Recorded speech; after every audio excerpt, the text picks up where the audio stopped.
E aí pessoal, beleza? Eu sou o Lucas e esse vídeo tá sendo o episódio 3 da quarta temporada do Guia dos Dragões. Como vocês notaram, a espécie de hoje é bem diferenciada. Eu percebi que muita gente tinha curiosidade em conhecer o espectro da areia, então sem dúvidas eu resolvi trazer um guia sobre ele. Mas antes, como de costume, aqui no card eu vou deixar anexado as playlists dessa série para quem quiser assistir depois. Agora, sem mais enrolação, vamos pro vídeo, porque hoje vocês vão saber tudo sobre essa criatura.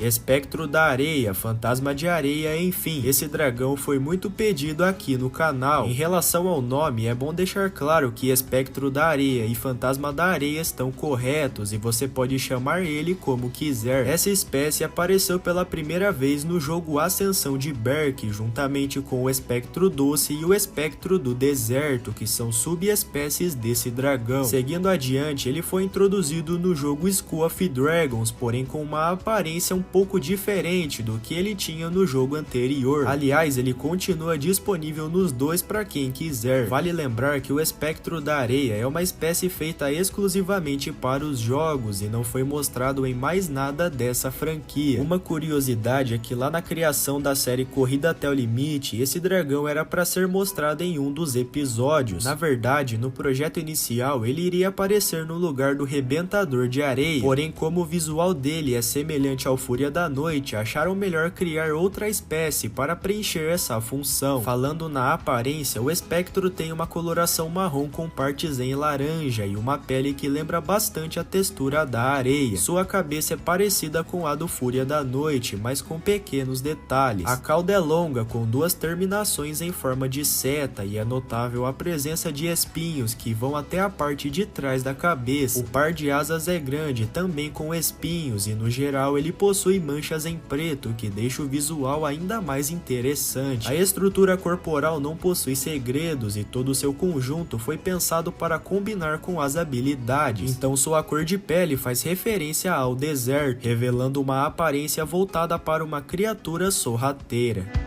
O espectro possui várias capacidades e uma delas é o poder de fogo. Diferente da maioria, esse dragão consegue disparar bolas de areia endurecida, cercada com uma pequena chama. Embora esse poder seja um dos mais fortes, essa criatura tem como ponto principal a camuflagem, conseguindo se enterrar na areia com facilidade, além de se automanobrar debaixo da terra, correndo e desviando muito rapidamente. Pode-se dizer que essa habilidade faz dele um dragão muito furtivo, que depende quase totalmente da areia para ganhar vantagem em cima do inimigo. Afinal, ele precisa manter a calma e estudar a vítima para efetuar um disparo certeiro. Desse modo, ele fica enterrado durante alguns minutos e quando for a hora certa, irá realizar um ataque surpresa. Devido sua pele preparada, o espectro literalmente some na areia, ficando invisível aos olhos do inimigo, sendo uma ótima vantagem. A inteligência também é um ponto muito importante nessa espécie, já que necessitam de muita estratégia para sobreviver. Um detalhe é que ele pertence à classe maré e sim, por mais que não pareça, nos jogos ele foi classificado como um ser marinho, por apresentar adaptações a uma vida aquática. Lembrando que isso é a descrição que ele recebeu, beleza? Bom, na minha opinião ele merecia estar na classe ataque ou até na classe mistério, porém não sou eu que faço o agrupamento dessas criaturas. O mais interessante é que o espectro consegue prender a respiração por longos períodos, apesar que faz sentido, já que ele passa a maior parte do tempo debaixo da areia. No caso, ele poderia tranquilamente se esconder também no fundo do mar. Esse dragão com certeza é muito poderoso e suas habilidades foram bem atribuídas, mesmo não possuindo nenhuma singularidade. O espectro possui apenas uma fraqueza e, por incrível que pareça, ele é vulnerável à luz do sol, ou seja, ele pode sofrer queimaduras ao ficar muito tempo exposto à radiação solar, embora seu habitat natural seja ambientes arenosos, como desertos e praias, mesmo seu corpo sendo muito resistente. Por esse motivo, ele se mantém debaixo da terra para não sofrer queimaduras. De acordo com alguns sites, o espectro pode ser encontrado em águas litorâneas, comprovando mais uma vez que ele realmente merece fazer parte da classe maré.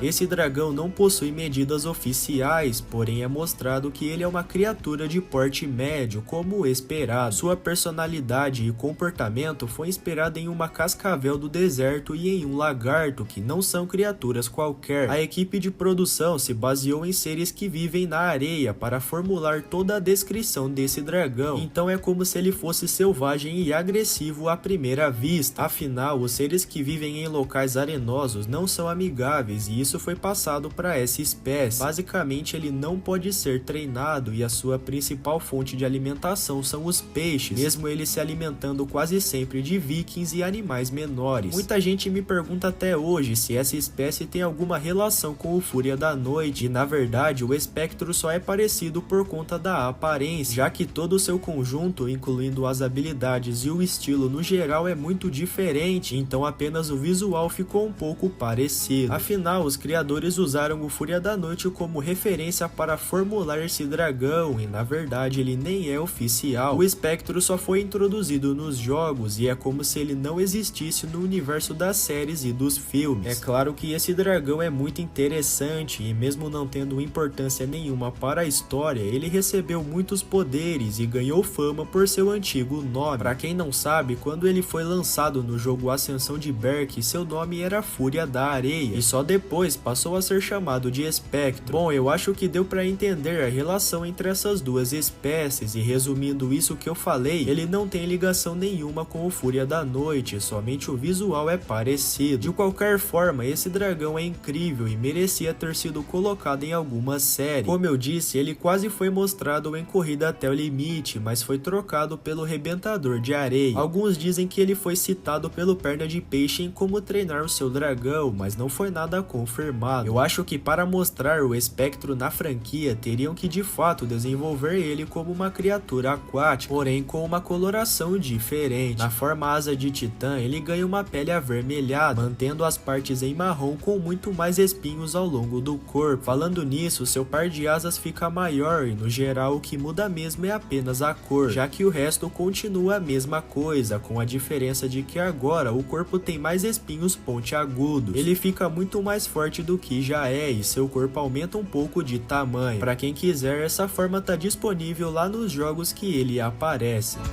Bom pessoal, esse foi mais um episódio do